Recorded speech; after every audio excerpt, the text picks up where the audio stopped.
اعوذ باللہ من الشیطان الرجیم، بسم اللہ الرحمن الرحیم۔ السلام علیکم ورحمۃ اللہ وبرکاتہ۔ آج کل معاشرے میں آپ نظر دوڑائیں گے، اپنے گھر میں دیکھیں گے، اپنے آس پاس دیکھیں گے، ہماری جو نوجوان بچیاں ہیں یا چھوٹی بچیاں جو جوان ہو رہی ہیں، آپ دیکھیں گے کمزور، ان کے چلنے پھرنے کا انداز، ان کے بیٹھنے کا انداز، آپ محسوس کریں گے کہ یہ جیسے بوڑھوں والے حرکات و سکنات ہو رہی ہیں۔ ان میں نہ قوت ہے، نہ کوئی ان کے چہروں پہ جوانی نظر آتی ہے۔ اس کی عام طور پہ وجوہات تو اور بھی بہت ساری ہو سکتی ہیں، لیکن آج کل جو کامن مرض ہے وہ لکوری ہے۔ اور یقین کریں، میرے پاس جو مریض آتے ہیں، خواتین، میری مائیں بہنیں بیٹیاں میرے پاس آتی ہیں، تو جب ان کو بتایا جاتا ہے کہ آپ تو لکوریا کی مریض ہیں، تو پہلی بات تو یہ ہے کہ وہ لکوریا کو مرض ہی نہیں سمجھتی۔ وہ سمجھتی یہ ایک عام سی معمولی سی کوئی بات ہے، لیکن یقین کریں لکوریا اس پنجابی میں اس کو کہتے ہیں کہ ہڈیاں کھورنے والی، یعنی یہ ہڈیوں کو بھی کمزور کر دیتی ہے۔ آپ کے جسم کو تو اس نے کمزور کرنا ہے، لیکن ہڈیاں بھی کمزور کر دیتی ہیں۔ ہمارا ساری باڈی کا سٹرکچر جو ہے وہ ہڈیوں پہ کھڑا ہے، اگر ہڈیاں کمزور ہوں گی تو باقی جسم لامحالہ کمزور ہوتا جائے گا۔ اس میں بھی زیادہ دخل ہمارے رہنے سہنے کا، ہمارے کھانے پینے کا، ہمارا زندگی گزارنے کے جو ڈھنگ ہیں، یہی وجوہات ہیں جن سے لکوریا بہت بڑا ہوا ہے۔ میں تو یہ کہتا ہوں شاید کوئی 80 سے بھی پلس % جو ہے نا خواتین اس بیماری کی مریض ہیں۔ اور بعض اوقات یہ ہوتا ہے کہ بچیاں یہ بات اپنی والدہ سے، اپنی امی سے نہیں کر پاتی، شرم میں رہتی ہیں، اور آہستہ آہستہ یہ مرض بڑھتا جاتا ہے، اور پتہ اس وقت چلتا ہے ماں کو، گھر میں دوسری بہنوں کو، یا جو بھی ان کے بڑے ہیں ان کو اس وقت پتہ چلتا ہے جب وہ بچی اس قابل ہو جاتی ہے کہ وہ چارپائی پہ ہی لیٹ جائے، یعنی کمزوری کی انتہا ہو جاتی ہے، رنگ اس کا پیلا ہو جاتا ہے، آنکھیں اس کے اندر کو دس جاتی ہیں، وہ بات کرنے سے بھی کتراتی ہے، وہ کوشش کرتی ہے اکیلا پن، زیادہ وقت اکیلا گزارے، اور چڑچڑی ہو جاتی ہے، اس کے بس میں نہیں ہوتی۔ یہ باتیں ساری اس بیماری کی علامات ہیں۔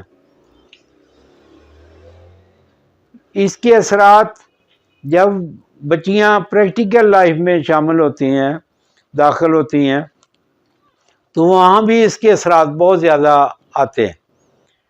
اس میں پھر مختلف معاملات ہو جاتے ہیں، وہ میں آج ڈسکس نہیں کروں گا، لیکن یہ بتانا ضروری سمجھتا ہوں کہ اگر اس کو کنٹرول نہ کیا جائے، اس مرض کو وقت پہ روکا نہ جائے، تو اس کا علاج کافی مشکل ہو جاتا ہے، مشکل بھی ہو جاتا ہے، مہنگا بھی ہو جاتا ہے، اور پھر وہ صحت جو پہلے تھی وہ بحال ہوتے ہوتے کئی مہینے بلکہ سال ہی لگ جاتے ہیں۔ تو اس لیے کوشش کریں، خدا نہ خواستہ آپ کو یا آپ کی کسی ماں بہن کو یا میری کسی بیٹی کو اگر اس کی تکلیف ہے تو فوراً کسی معالج سے رجوع کریں۔